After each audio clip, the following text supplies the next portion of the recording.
Okay mga kapingga, unbox tayo ng soprano saxophone. So brand new to. So later, itatest natin gamit yung aking metal mouthpiece at saka yung aking reed. So pakinggan nyo yung sound nito. Baka magustuhan nyo.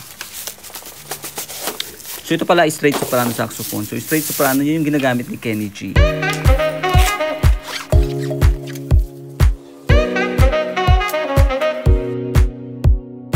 Okay, after unboxing, try natin yung sound ng soprano saxophone. So gamit ko lang is yung aking metal mouthpiece number 6 at saka ligir na rin.